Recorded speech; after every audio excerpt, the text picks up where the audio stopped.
Hello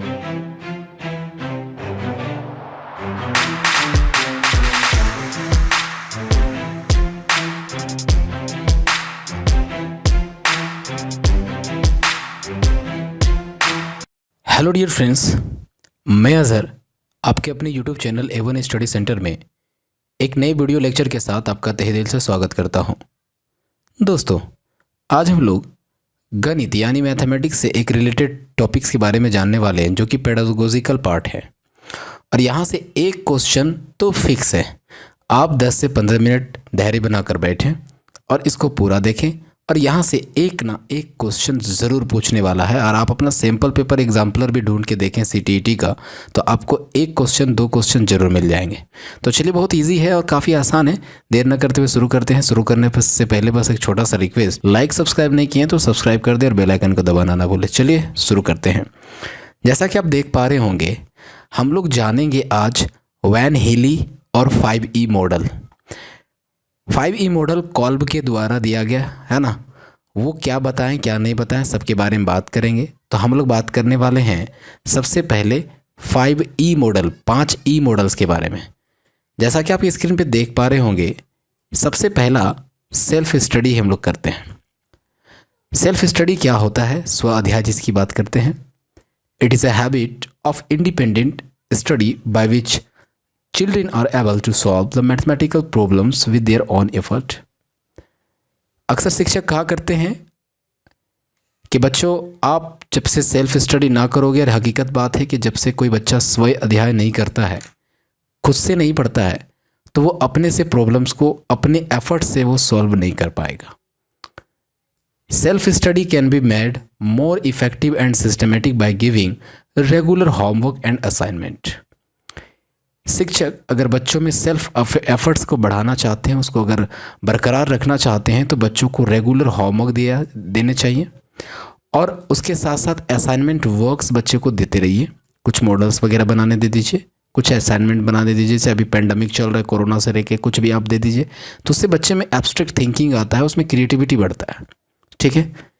it develops self confidence and self independent in children, so they do not hesitate in tackling problems। समस्याओं को समाधान करने के लिए बच्चे डरते नहीं हैं। और वो ऐसा कब करेंगे, जब उसके अंदर सेल्फ कॉन्फिडेंस बढ़ जाएगा, उसके अंदर सेल्फ इंडिपेंडेंस बढ़ जाएगा। ये ऐसा तब हो पाएगा जब आप बच्चे को उसके अंदर अपने एफर्ट से मैथमेटिकल प्रॉब्लम सॉल्व करने के एबिलिटी को बढ़ा देते हो।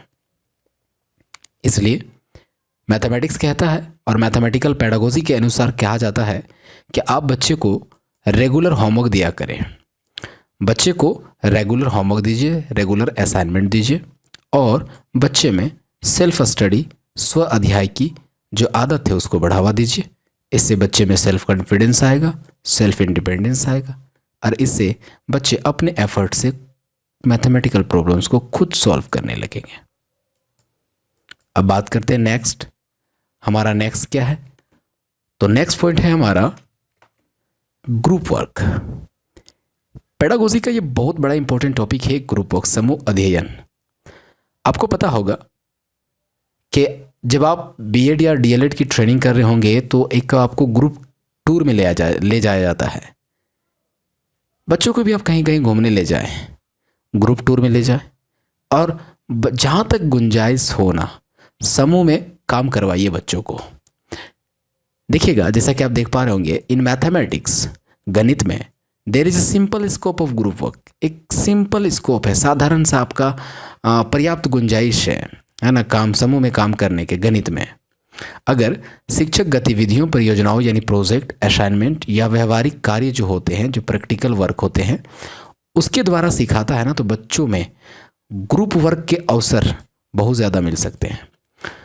तो हमें क्या करना चाहिए, बच्चों को मैथमेटिक्स के पेडागोजी के अनुसार बच्चे को जितने भी परियोजना कार्य होते हैं, जितने भी असाइनमेंट कार्य होते हैं या प्रैक्टिकल वर्क होते हैं, सभी के सभी ज़्यादा से ज़्यादा अगर उसी के द्वारा सिखाने चाहिए बच्चों को। इससे बच्चों में ग्रुप वर्किंग का जो थिंकिंग होता है, उसका जो व्यवहार होता है, उसका जो बिहेवियर होता है, वो ग्रुप में करने वाला आ जाता है। और उसमें कोलैबोरेटिव थिंकिंग आता है, कोलैबोरेटिव लर्निंग होता है, सहयोगात्मक। ठीक है, तो यहाँ पर बच्चों को हम लोग ग्रुप स्टडी करवाने के लिए जितनी भी गतिविधियाँ होंगी, जितनी भी परियोजनाएं कार्य होंगी, असाइनमेंट बनाने होंगे, उन सभी को प्रैक्टिकल के द्वारा सिखाया जाना चाहिए। इससे बच्चों में समूह कार्य के अवसर मिल सकते हैं। ये जो मेथड है ना, इस पद्धति में एक कक्षा के छात्रों को कुछ ग्रुपों में बांटा जाता है। संबंधित समूह में ये छात्र समूह निर्देश प्राप्त करने में लगे रहते हैं, सहकारी ड्रिल या व्यवहारिक कार्य करते हैं। इसका मतलब क्या होता है कि ये जो मेथड है ना, ग्रुप वर्किंग मेथड, स्टूडेंट्स को एक डिवाइड कर दिया जाता है सर्टेन ग्रुप्स में।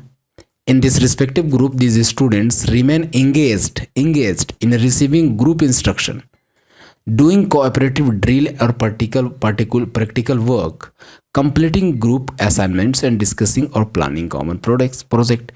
कुछ बच्चे जो होते हैं ना, वो सहकारी ड्रिल या व्यवहारिक कार्य करते हैं और समूह असाइनमेंट को पूरा करने के काम करते हैं। और आम जो यानी जो आपके नॉर्मल जो चर्चाएं होती हैं, डिस्कशन जो होता है, प्लानिंग जो होता है, उस पर बात करने की बात करता है। तो यहाँ पर बच्चों को ज़्यादा से ज़्यादा ग्रुप वर्क होना चाहिए।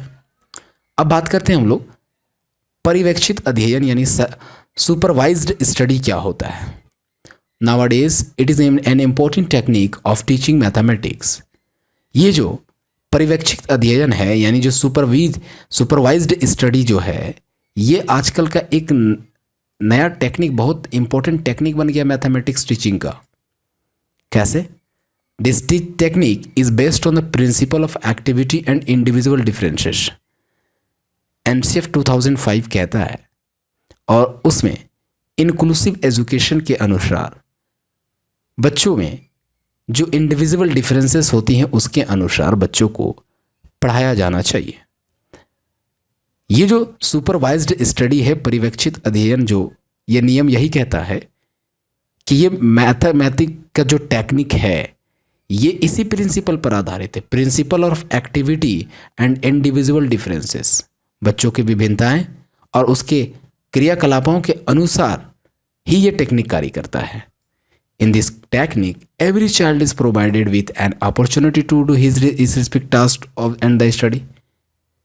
ग्रुप स्टडी में क्या था कि कुछ बच्चे प्रैक्टिकल को करते हैं, बाकी उसको देख के खड़े होकर देखते हैं, निहारते हैं, एक्सप्लोर करते हैं। इसमें जो सुपरवाइज्ड स्टडी होता है, हर बच्चे को अपॉर्चुनिटी दिया जाता है, टास्क दिया जाता है। The teacher solve his individual problem, और उसके अलग अलग प्रॉब्लम्स को टीचर सॉल्व करते हैं, सुपरवाइजिंग करते हैं। His task as a friend, as a helper, as a guide. तो ये जो सुपरवाइज्ड स्टडी होता है जिसमें एक फ्रेंड की तरह, एक हेल्पर की तरह और एक गाइड की तरह, इसलिए इन this technique both the teacher and child remain active. इसमें दोनों को एक्टिव होना पड़ता है। सुपरवाइज्ड स्टडी में दोनों एक्टिव होते हैं, टीचर भी एक्टिव होते हैं और बच्चे भी एक्टिव होते हैं। ठीक है, अब बात करते हैं नेक्स्ट पॉइंट पर। हमारा नेक्स्ट पॉइंट क्या है? इसको देने वाले थे गैलरी वॉक, है ना। अब बात करते हैं हम लोग कॉल्ब के बारे में। गणित के शिक्षण का 5 मॉडल, जिसको हम लोग 5E मॉडल कहते हैं, एक विषय के शिक्षण अधिगम के लिए अपनाए गए रचनात्मक दृष्टिकोण पर आधारित हैं। छात्रों के सामने एक अवधारणा, कौशल या समस्या के समाधान को बताने या प्रदर्शित करने के बजाय यहाँ शिक्षक क्या करते हैं, एक छात्र को अपने खुद के ज्ञान का निर्माण करने यानी सेल्फ नॉलेज फॉर्मेशन कंस्ट्रक्शन और स्वतंत्र रूप से यानी इंडिपेंडेंट रूप से सहयोग से अपने स्वयं के प्रयासों के साथ समस्याओं के समाधान की खोज करने की एक सुविधा के रूप में काम करता है। यानी टीचर एक फैसिलिटेटर की तरह काम करेगा। फैसिलिटेटर है ना, सुविधा दाता, वो सुविधा देगा बच्चों को, खुद करने के लिए देगा। तो ये 5E मॉडल जो है उसमें हम लोग बच्चे को खुद से करने के लिए अपॉर्चुनिटी देंगे। और ये कहने वाले थे डेविड कॉल्ब। इसको किसने कहा था? डेविड कॉल्ब ने। ठीक है, अब बात करते हैं हम लोग कि नेक्स्ट पॉइंट पे क्या है और ये 5E जो मॉडल्स हैं वो क्या क्या है। तो सबसे पहला जो है, इसमें इसको पहले इरेज कर लेते हैं, फिर हम लोग बात करते हैं। ये जो 5E मॉडल है ये क्या है? उसमें से सबसे पहला होता है engage, E for explore, E for explain, E for elaborate, E for evaluate। Engage का मतलब होता है कि बच्चे को व्यस्त रखना, संलग्न रखना, काम से जोड़े रखना। एक्सप्लोर क्या होता है कि इसमें से बच्चे पहले स्टेज में यानी पहले मॉडल में, पहले लेवल में क्या सीखे उसके बारे में हम लोग अन्वेषण करते हैं कि आपने क्या सीखा। बच्चे को गाइड करते हैं कि हाँ आपके यहाँ गलती थी, आपने इसको ये सीखना चाहिए। उसके बाद उसे क्या सीखना चाहिए क्या नहीं, उसको हम लोग टीचर्स व्याख्या करते हैं, हम टीचर्स उसको एक्सप्लेन करते हैं। उसके बाद उसको हम लोग विस्तारीकरण करते हैं यानी उसको एलोबरेट करते हैं। फिर लास्ट में उसका मूल्यांकन करते हैं। और ये मूल्यांकन दो तरीके से होता है, आपको पता होगा। सीसीई के अनुसार मूल्यांकन दो तरीके से होता है आपका, एक होता है FA और एक होता है आपका SA। FA का मतलब होता है फॉर्मेटिव असेसमेंट और एक होता है समेटिव असेसमेंट। फॉर्मेटिव का मतलब होता है व्यवहारिक आपका मूल्यांकन और एक आपका होता है योगात्मक मूल्यांकन। ये आपका टर्म एंड एग्जामिनेशन जिसको बोलते हैं हम लोग, ये साल में एक बार एग्जाम होता है, दो बार SA1 SA2 ये दो बार होता है ना। यानी 6 महीने में SA1 सबसे पहले SA1 लिया जाता है, फिर SA2 लिया जाता है जिसमें फाइनल होता है।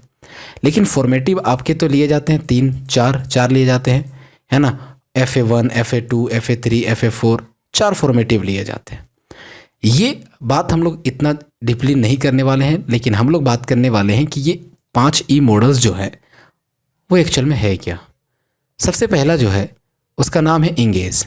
इसको जानेंगे, फिर जानेंगे एक्सप्लोर को, एक्सप्लेन को, इलाबोरेट और लास्ट में हमारा इवैल्यूएशन जिसको इवैल्यूएट कहा जाता है। चलिए एक एक करके एक्सप्लेन करते हैं कि ये क्या है। तो सबसे पहला हम लोग बात करेंगे इंगेज के बारे में कि ये इंगेज होता क्या है। ठीक है, तो चलिए बात करते हैं। इंगेज इसमें 5 E मॉडल में गणित के 5 E मॉडल्स हैं, उसमें से सबसे पहला है हमारा अध्ययनरत, कहते हैं इसको, इंगेज कहते हैं। In this first stage initial phase of mathematics teaching, the teachers try to make the child ready or get him engaged in the process of learning। इस पहले और शुरुआती के जो फेज़ हैं आपका मैथमेटिक पढ़ाने का, उसमें टीचर्स क्या करते हैं, ट्राई करते हैं टू मेक चाइल्ड, बच्चों को रेडी करने का ट्राई करते हैं, उसे get him engaged in the process of learning यानी अधिगम प्रक्रिया में उसे व्यस्त करने का कोशिश करते हैं। टीचर्स करते क्या हैं, while teaching a particular topic in the subject mathematics by he may help the child in getting engaged in some mental or physical exploration activities। गणित विषय पढ़ाने के दौरान वो बच्चे को कुछ मानसिक या शारीरिक अन्वेषण गतिविधि जिसको कहते हैं एक्सप्लोरेशन एक्टिविटी, जो उसको आगे वो उसको उससे कुछ सीख सके, जान सके, ऐसे एक्टिविटी में उसको इंगेज करने का कोशिश करते हैं पढ़ाने के दौरान शिक्षक। तो कहीं ना कहीं इस टॉपिक से हमें यही पता चला कि हम बच्चों को इंगेज रखने की कोशिश करते हैं, है ना। यहाँ पर गणित के शिक्षण यह पहला शुरुआती चरण है, इंगेज। बच्चे को तैयार करने या उसे सीखने की प्रक्रिया में व्यस्त रखने की कोशिश करते हैं शिक्षक। गणित विषय पढ़ाने के दौरान बच्चे को कुछ मानसिक या शारीरिक एक्टिविटीज दिए जाते हैं जिससे वो आपका एंगेज रहे। ठीक है, अब आता है दूसरा, हमारा दूसरा आ जाएगा एंगेज के बाद बच्चों को हम लोग क्या करेंगे, एक्सप्लोर करेंगे। यानी हम लोग बताएंगे कि उसमें पहले स्टेज में क्या सीखे। इस चरण के दौरान छात्रों को पहले चरण में उठाए गए मुद्दों या समस्याओं के समाधान के लिए काम करना जरूरी है। कहने का मतलब क्या है कि during this phase students are required to work of addressing the issues और problems raise in the first stage. जो पहला जो इंगेज जो बच्चों को टीचर करते हैं, अगर उस बच्चे को उसमें जो उसको फिजिकल या मेंटल एक्टिविटीज़ दिए जाते हैं उसको एक्सप्लोर करने के लिए, उसको अन्वेषण करने के लिए, अगर उसमें किसी भी प्रकार का समस्या या आता है, ठीक है, समस्या आता है, तो ये समस्या को समाधान किया जाता है हम लोगों का ये सेकेंड स्टेज में, जिसमें एक्सप्लोर कहते हैं, अन्वेषण कहते हैं। तो हम लोग यहाँ बच्चों को कि जो भी पहले फेज़ में जो भी प्रॉब्लम्स आएंगे उन प्रॉब्लम्स को पहले यहाँ पर हम लोग क्या करेंगे, सॉल्व करेंगे। जैसे उदाहरण के तौर पर हम लोग उदाहरण ले लेते हैं। जैसे देखिए, उदाहरण के तौर पर हम लोग बात करते हैं कि उदाहरण के लिए यदि समस्या के चतुर्भुज के चार कोनों का योग ज्ञात करना है तो छात्र उसी का पता लगाने में सक्रिय रूप से शामिल होंगे। वे अन्वेषण गतिविधियों को स्वतंत्र रूप से या समूह में कर सकते हैं। यहाँ पर क्या होता है कि बच्चे, उदाहरण के तौर पर मैं समझा रहा हूँ कि यहाँ पर अगर समस्या को चतुर्भुज के चारों कोनों का योग ज्ञात करना है, अगर आपने एक सवाल दिया कि चतुर्भुज के चारों कोनों का योग कितना होता है, एक्चुअल में 360 डिग्री होता है, तो छात्र उसी का पता लगाने में सक्रिय रूप से शामिल होंगे, मतलब उसी को पता लगाने में। तो वो प्रॉब्लम्स को सॉल्व करने लगेंगे। तो प्रॉब्लम सॉल्विंग कहाँ करेंगे? एक्सप्लोरेशन में। लेकिन अपने आप को इंगेज वहाँ टीचर, यहाँ पर स्टूडेंट्स खुद करने की कोशिश करेंगे, पता लगाने की कोशिश करेंगे, ठीक है, लेकिन वहाँ पर जो टीचर इंगेज रखेंगे। अब बात करते हैं हम लोग नेक्स्ट पे। तो हम लोगों का नेक्स्ट क्या है? नेक्स्ट क्या? एक्सप्लेन। ये एक्सप्लेन क्या होता है, जिसको हम लोग व्याख्या करना कहते हैं। What the students have explore, क्या बच्चे ने अन्वेषण किया, क्या गैदर्ड यानी इन्फॉर्मेशन क्या गैदर्ड किए, जमा किए, क्या नॉलेज लिए उन्होंने, क्या डिप्राइव्ड किए, कंक्लूजन क्या निकाले उन्होंने, क्या है ना, अवधारणाओं को कैसे समझें। Understanding concept and use skill in the second phase in relation to the issue raise in the first phase. दोनों को उससे पहले वाले दोनों को मिला के इसके बारे में बात किया जा रहा है। यानी पहले फेज में देखिएगा, फेज 1 में जो भी रेज्ड हुए हैं, क्या चीज़, इश्यूज, समस्याएं आई, उनके बारे में सेकेंड फेज में क्या कॉन्सेप्ट और क्या अंडरस्टैंडिंग समझा गया, उसका कंक्लूजन के बारे में एक्सप्लेन किया जाता है, एक्सप्लोर किया जाता है एक्सप्लेनेशन में। यानी यहाँ पर दोनों को हत्थे पे लिया गया। दोनों को हत्थे पे लेने का मतलब क्या है ना, कि बच्चे ने पहले चरण में क्या सीखा, मतलब उसने क्या समस्याएं हुई, और दूसरे चरण यानी उसका क्या एक्सप्लोरेशन में क्या उसको और समस्या आया, और उसके बारे में जो आता है एक्सप्लेनेशन थर्ड नंबर में आ जाता है ये, ठीक है। तो हमारे 3 हो गए स्तर। अब बात करते हैं हम लोग नेक्स्ट स्तर का। लास्ट से एक पहले है 4th नंबर में इलेबोरेट, जिसे कहते हैं विस्तारीकरण। This phase provide educate extension elaboration to what has been done and achieve in the previous phases. इससे पहले जो 3 फेजेस थी, सबसे पहला फेज क्या था हमारा? सबसे पहला था इंगेज, उसके बाद दूसरा फेज क्या था? एक्सप्लोर, और एक्सप्लोर के बाद हमारा थर्ड क्या आ गया? एक्सप्लेन, और एक्सप्लेन के बाद अब हम लोग का 4th नंबर में आ गया क्या? इलेबोरेट। इन तीनों में क्या आपने क्या अचीव किया, क्या आपने कौन से काम डन किए, कौन किए गए कार्यों का पर्याप्त विस्तार करता है। ये आपने जो चरण में, मतलब पिछले चरणों में जो आपने काम किए, नॉलेज प्राप्त किए हैं, उन सभी को ये एक्सटेंशन देता है, यानी उसको और बढ़ाता है, ठीक है। मतलब ये एक्सटेंशन रूप है वही तीनों का। अब आता है लास्ट में फाइनल मूल्यांकन, जिसको इवैल्यूएट कहते हैं, इवैल्यूएशन कहते हैं। एक्सप्लोरेशन, उसके बाद इलेबोरेट, उसके बाद evaluate. In this final phase, what has been done and achieved in the previous phases is put an assessment and evaluation at the hands of the students and teachers as external evaluator for assessing the learning outcomes of the individual students. इस अंतिम चरण में, ये जो अंतिम चरण है, इस अंतिम चरण में पिछले चरणों में जो किया गया और जो प्राप्त किया गया वह मूल्यांकन है। मूल्यांकन करते हैं यहाँ पर, और मूल्यांकन के तहत छात्रों और शिक्षकों के बाहरी मूल्यांकनकर्ता के रूप में, छात्रों और शिक्षकों के बाहरी मूल्यांकनकर्ता के रूप में व्यक्ति छात्रों के सीखने के परिणामों का आकलन करने के लिए रखा गया है। यानी यहाँ पर मिला जुला के आकलन किया जाता है, असेसमेंट किया जाता है, इवैल्यूएशन किया जाता है। आई होप आपको समझ में आ रहा होगा। अब बात करते हैं हम लोग, ये 5E मॉडल्स तो हो गए। अब बात करेंगे हम लोग एक कुछ छोटे से क्वेश्चन का। ये क्वेश्चन को जरा ध्यान से देखिएगा। Consider the following lesson plan on profit loss. मान लीजिए कि आप ये चीज़ मान लेते हैं कि आपने प्रॉफिट लॉस पर एक आपने पाठ योजना पर विचार करना है। Student A and student B are involve in demonstrate in the selling an item with a price tag of ₹10, while student A as a seller and student B as a buyer. आपके पास लाभ और हानि से related, यानी profit और loss से related आपने एक लेसन प्लान के बारे में आपको चर्चा करना है। 2 बच्चे हैं, जिसका नाम, एक का नाम ए है और दूसरे का नाम क्या है? बी।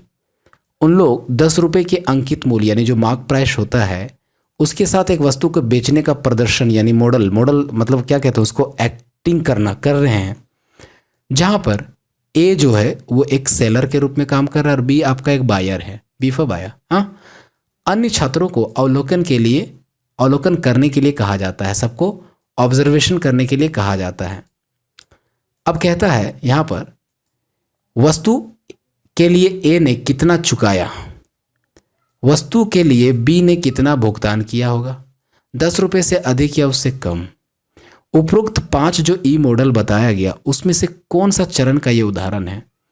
अब ध्यान से बताइए कि यहाँ पर बच्चे को कहीं ना कहीं गौर से अगर आप देखें तो यहाँ बच्चे को एक्सप्लोर करने की बात नहीं हो रही है, यहाँ पर बच्चे को एक्सप्लेन करने की बात नहीं की जा रही है, यहाँ बच्चे को कहीं ना कहीं इंगेज रखने का कोशिश किया जा रहा है। तो यहाँ पर आपका इसका आंसर हो जाएगा इंगेज। ठीक है, इंगेज हो जाएगा इसका आंसर। नेक्स्ट क्वेश्चन पे बात करते हैं कि which of the is a not a step of 5E model. तो सबसे पहले बोलिए इंगेज तो होगा, एक्सप्लोर होगा, एक्सप्लेन होगा, एग्जामिनेशन नहीं होगा। एग्जामिनेशन के बारे में कहीं चर्चा ही नहीं की है हम लोग, किए हैं क्या? नहीं किए हैं। अब नेक्स्ट है कि 5E मॉडल में जो फोर्थ चरण आता है, फोर्थ स्टेप क्या आता है, तो सबसे पहले मैंने आपको बताया था इंगेज, उसके बाद मैंने बताया था एक्सप्लोर, फिर मैंने बताया था एक्सप्लेन, फिर इलेबोरेट और लास्ट में था इवैल्यूएट। ये सही क्रम यहाँ पर है ऑप्शन में, तो लास्ट क्या था आपका इवैल्यूएट, तो फोर्थ में आ जाएगा आपका इलेबोरेट। ठीक है, तो फोर्थ हो गया। उसके बाद यहाँ पर नेक्स्ट क्वेश्चन पूछता है कि 5E मॉडल ने किसने दिया, तो याद रखिएगा इसको देने वाले थे डेविड कॉल्ब, इसको कहते हैं डेविड कॉल्ब ने दिया है ना। एक लीवी करके थे, उनके बारे में भी चर्चा होती है लेकिन उसका नाम यहाँ नहीं दिया, इसलिए हम लोग यहाँ कॉल्ब को लेंगे, डेविड कॉल्ब को लेंगे। ठीक है, अब बात करते हैं नेक्स्ट। यहाँ पर 5E जो मॉडल है मैथमेटिक्स टीचर में, टीचर का क्या रोल है, क्या अभिभावक के जैसा, फ्रेंड के जैसा, एग्जामिनर के जैसा या फैसिलिटेटर के जैसा, तो आपका आंसर होगा फैसिलिटेटर के जैसा, यानी आपका एक मार्गदर्शक होगा, है ना। ये टीचर मार्गदर्शक होंगे, ना कि वो एक्टिव रहेंगे, बच्चों को एक्टिव रखेंगे। ठीक है, लेकिन जो स्टिपिड था जो था आपका, है ना, उसमें टीचर और दोनों स्टूडेंट दोनों आपके एक्टिव थे। अब आते हैं हम लोग वैन हिली model of teaching mathematics, 5E model हो गए। गणित के शिक्षण का वान हिल मॉडल, ये वान हिल मॉडल क्या है? This model of teaching mathematics confines itself for the teaching of learning of geometry, a particular branch of mathematics related with the study of space and shape of the object. It has been developed by Dina Van Helle, Gadolf and Perry Can Helle, जो उसकी दोनों wife husband थे, और वो कौन से university के थे, है ना, यूट्रेcht यूनिवर्सिटी जो कि नीदरलैंड्स का। गणित के पढ़ाने का ये जो मॉडल है ना, वस्तुओं के स्थान और आकार, याद रखिए ये क्वेश्चन पूछा गया है ना, वस्तुओं के स्थान और आकार से संबंधित जो आपका मॉडल दिया गया है ना, उसको हम लोग क्या कहते हैं, उसे कहते हैं स्टैटिक कॉन्सेप्ट। बच्चे में स्टैटिक कॉन्सेप्ट आ जाता है ना। तो यहाँ पर वस्तु और स्थान के आकार से संबंधित अध्ययन की गणित की विशेष शाखा ज्योमेट्री के शिक्षण अधिगम के लिए स्वयं को परिभाषित करता है। इसको खोजा किसने था, तो दो हस्बैंड वाइफ थे, एक का नाम था यूट्रेcht यूनिवर्सिटी में दोनों पढ़ाते थे नीदरलैंड के, है ना। पहला का नाम था दीना वान हिले और उसकी बीवी थी, है ना, उनकी बीवी थी आपका पियरे कैन हिले। ठीक है, तो आपका दीना वान हिले और क्या पियरे कैन हिले, ये दोनों पति पत्नी थे और उन दोनों ने इसको विकसित किया था। इसमें उन्होंने क्या किया था, तो अपने बच्चे पे एक्सपेरिमेंट किए थे, है ना। तो यहाँ पर सबसे पहले उन्होंने क्या दिया, उस चीज़ पे हम लोग चर्चा करेंगे। सबसे पहले उन्होंने क्या दिया कि सिद्धांत के 3 पहलू हैं। ये जो सिद्धांत है जो आपका वैन हिली लेवल्स है, वैन हिली थ्योरी जो है, तो the theory has a 3 aspects. सबसे पहला the existence of levels, the properties of the levels and the progress from one level to the next level. सबसे पहला क्या है, एग्जिस्टेंस ऑफ द लेवल, अस्तित्व, स्तरों का अस्तित्व, लेवल का अस्तित्व। दूसरा स्तरों के गुण यानी प्रॉपर्टीज ऑफ लेवल। फिर प्रोग्रेस एंड प्रोग्रेस की बात करें from one level to the next level, एक लेवल से दूसरे लेवल में।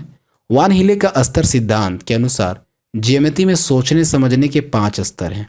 याद रखिएगा, ज्यामिति से रिलेटेड दिए हैं और कितने सोचने समझने के स्तर दिए हैं, 5 दिए हैं। ठीक है, अब देखिए इन दोनों का नाम तो याद रहेगा ना। सबसे पहले मैंने क्या नाम बताया था उनकी बीवी का, उनकी बीवी का नाम मैंने क्या बताया था आपको, पियरे। पियरे कैन हीले है ना, तो कैन हीले और ये वान हीले, कैन हीले और वान हीले, इन दोनों ने यही मॉडल्स दिए थे। अब बात करते हैं कि ये उन्होंने 5 लेवल बताए है ना, 4 लेवल 5 लेवल बताए किसके लिए, ज्योमेट्री में सोचने समझने के 5 लेवल बताए, स्तर बताए हैं। इसको 3 ग्रुप्स में बांटा गया है ना। इस थ्योरी के 3 एस्पेक्ट्स हैं, 3 पहलू हैं। पहला है कि existence of level, properties of level and progress from one level to the next level. सबसे पहला जो लेवल है उसको जीरो लेवल कहा जाता है, और ये जीरो लेवल को विजुअलाइजेशन यानी चक्षुषीकरण कहा जाता है।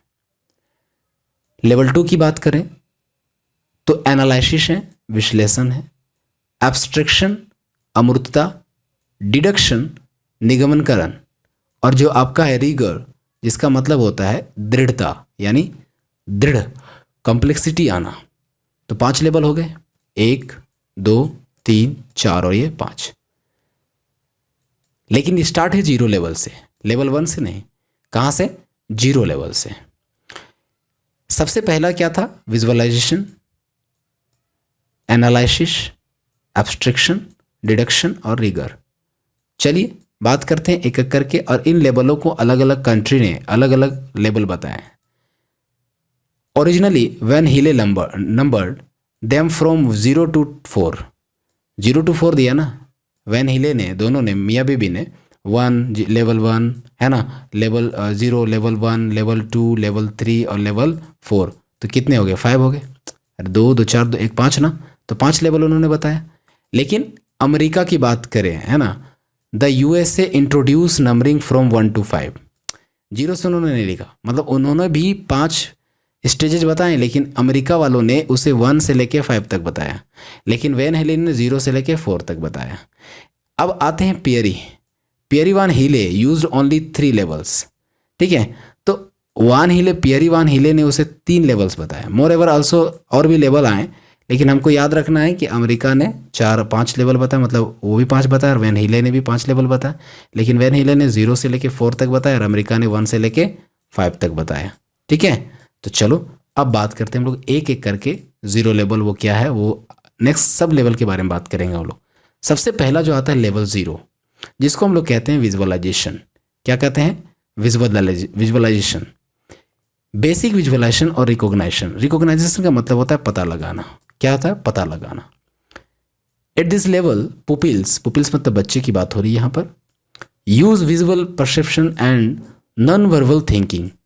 बोलते नहीं है बच्चे, वो सिर्फ देखते हैं, देख के अपने मन में परसेप्शन बनाते हैं बच्चे। इस स्टेज पर देख कर और होल के रूप में देखते हैं। जो भी ज्योमेट्रिकल फिगर्स थे, they recognize geometric figures by their shapes as a whole and compare the figures with their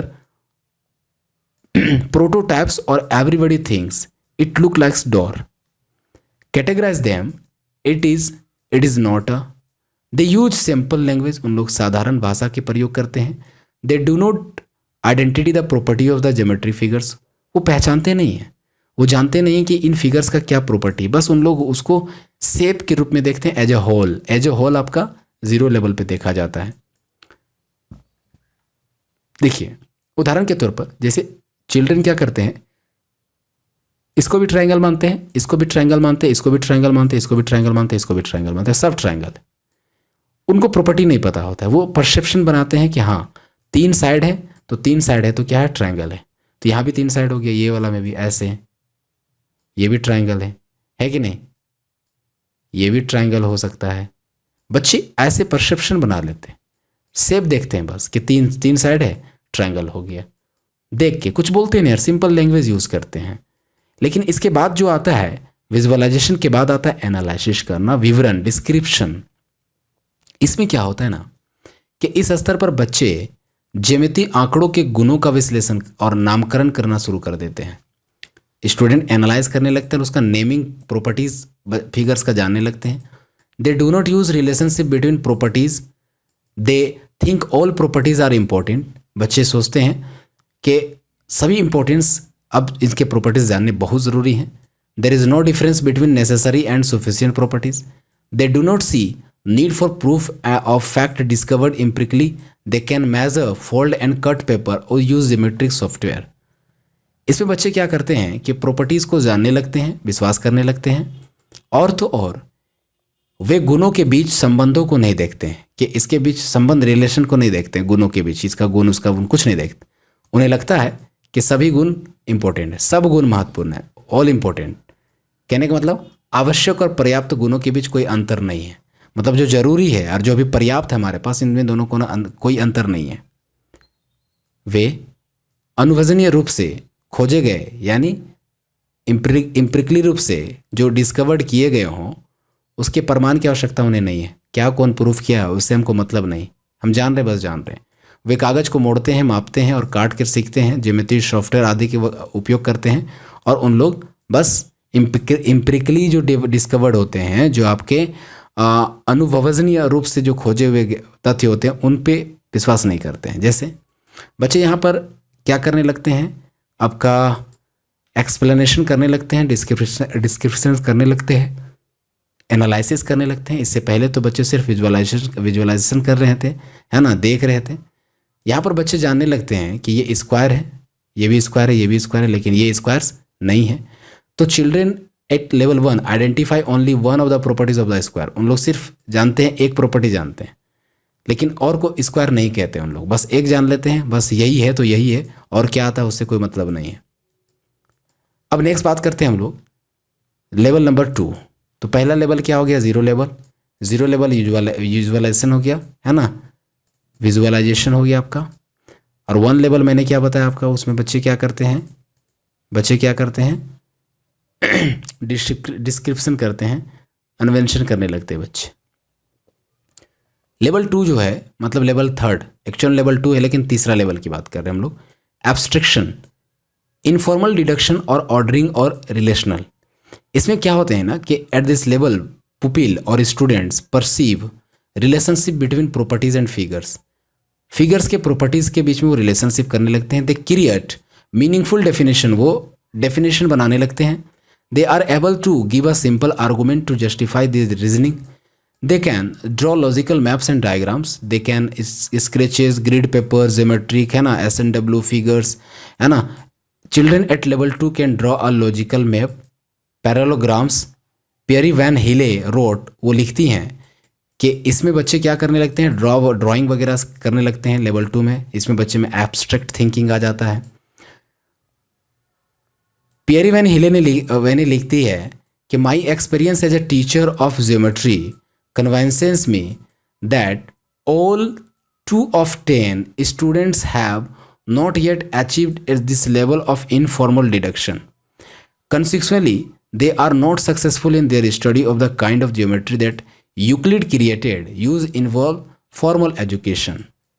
उनका कहना है कि जो बच्चे हैं, मेरा अनुभव है एज ए टीचर, मेरा अनुभव है कि मैं ये अनुभव करती हूँ कि यहाँ पर जो बच्चे होते हैं, ज्यामिति के शिक्षक के रूप में मेरा अनुभव है कि मुझे विश्वास लगता है कि सभी अक्षर छात्रों ने और अनौपचारिक निगमनीकरण, है ना, कि इस स्तर को हासिल नहीं किया। यानी सभी 10 में से 10 बच्चे जो हैं, मान लीजिए 10 बच्चे जो हैं, तो वो 10 में से 10 ये लेवल पर नहीं आ पाए हैं, यानी आपका एब्स्ट्रैक्शन पे नहीं आ पाए हैं। नतीजतन, यानी इसका नतीजा ये हुआ कि वे यूक्लिड द्वारा बनाई गई ज्यामिति के अपने अध्ययन में सफल नहीं है, जिनमें औपचारिक निगमनीकरण आपका शामिल है। ठीक है, तो यहाँ पर उन्होंने कहा कि सभी बच्चे 10, मान लीजिए 10 बच्चे, 10 में से 10 बच्चे इस लेवल पर नहीं पहुँच पाए। और यहाँ पर देखिएगा, ये जो फिगर आप नज़र आ रहा है, ये लॉजिकली ऑर्डर है ना, कि हाँ डिफ्रेंशिएट कर ले रहे हैं बच्चे, विभेदीकरण कर ले रहे हैं, है ना, कि कौन स्क्वायर है कौन नहीं है, अलग अलग फिगर्स का। उसके बाद आता है नेक्स्ट डिडक्शन, जिसको हम लोग फॉर्मल डिडक्शन कहते हैं। इससे पहले हम लोग का इनफॉर्मल डिडक्शन था। At this level students can give deductive geometric proofs, बच्चे प्रूफ दे पाते हैं। They are able to differentiate between necessary and sufficient condition, पर्याप्त और आवश्यक जो भी कंडीशंस उसके बीच में अंतर करने लगते हैं बच्चे।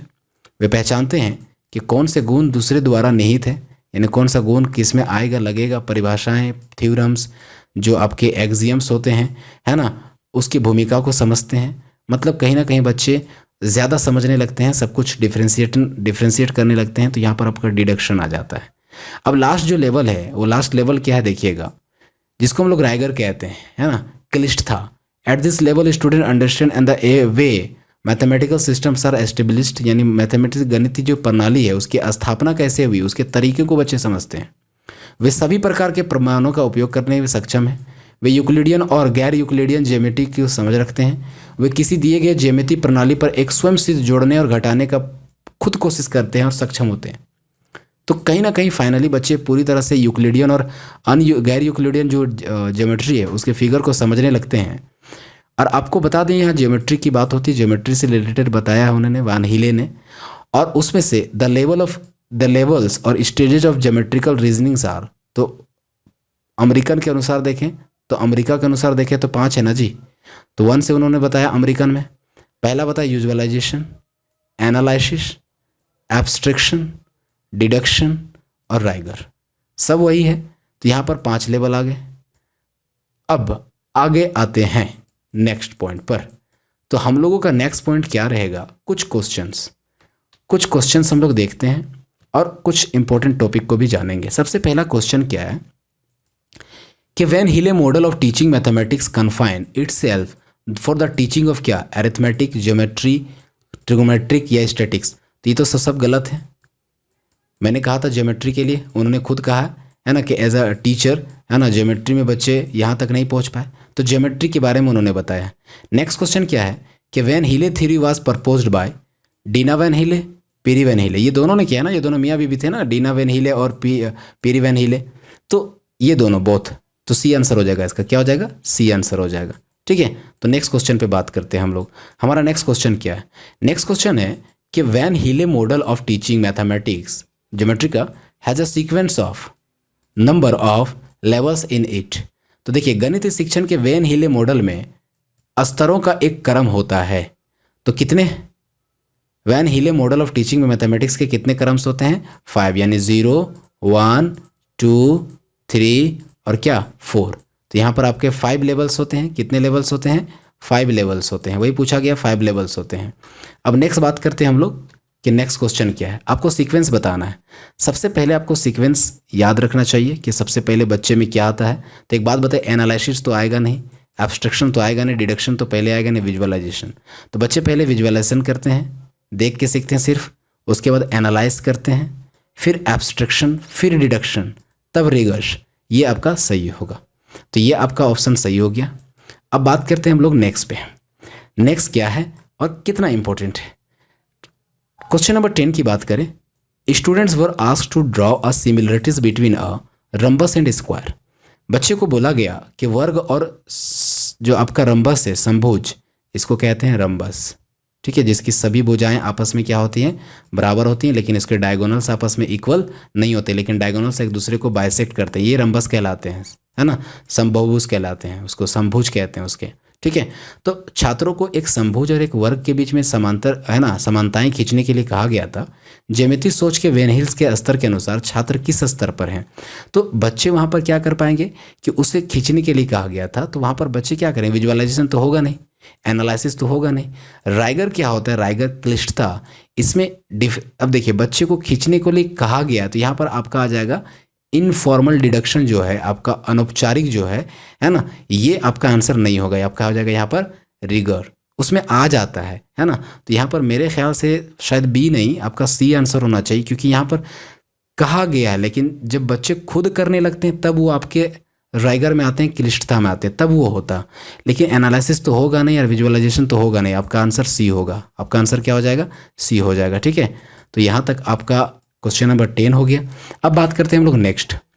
A child was given a set of sequence squares in different orientation, he observe that observation की बात करें, all the squares and diagonals were respectively equal. देखते हैं कि स्क्वायर्स के इक्वल्स होते हैं। The child is at the stage were the one हेले। ठीक है, तो वो अब बच्चे क्या करने लगते हैं, डिडक्शन करने लगे, है ना। तो निगमनीकरण करने लगे, तो यहाँ पर आपका बच्चे आ जाएंगे किस में, डिडक्शन में आ जाएंगे। खुद उसमें आपका एनालाइज मतलब खुद से डिडक्शन करने लगते हो, तो ये आपका हो गया। क्वेश्चन नंबर 12 क्या कहता है, a teacher asked her students to sort shapes. उसको सजाने के लिए कहा गया according to the similarities. Her students are at which level of, उसको सजाने के लिए कहा गया, तो आपका क्रम वगैरह किस में आ जाता है, विजुअलाइजेशन तो होगा नहीं, है ना। उसके बाद यहाँ पर ये भी नहीं होगा, ये भी नहीं होगा, आपका इनफॉर्मल डिडक्शन हो जाएगा। ठीक है, तो चलिए इसका आंसर यहाँ तक हो गया। आज के लिए इतना ही, फिर हम लोग बात करेंगे नेक्स्ट पे। और ये काफ़ी इंपॉर्टेंट सेशन रहा है, और आपसे उम्मीद रखता हूँ कि आप मेरे वीडियो को लाइक करेंगे, सब्सक्राइब करेंगे, और अपने दोस्तों को जरूर शेयर करेंगे। शेयर करने से एक फ़ायदा होता है कि आपके जो अंदर की जो अंतर्भावना है ना, वो बताती है कि आप कितने दूसरों के लिए प्रति जागरूक हैं, और अपने दोस्तों के प्रति कितना स्नेह और प्यार रखते हैं कि वो भी पास कर जाए। ठीक है, तो अगर आप चाहते हैं कि अपने दोस्तों को भी थोड़ा सा ईर्ष्या ना दिखाकर उसके भविष्य के बारे में सोचें, तो जल्दी शेयर करें। और आज के लिए इतना ही, धन्यवाद, सत श्री अकाल, नमस्कार, अस्सलाम वालेकुम।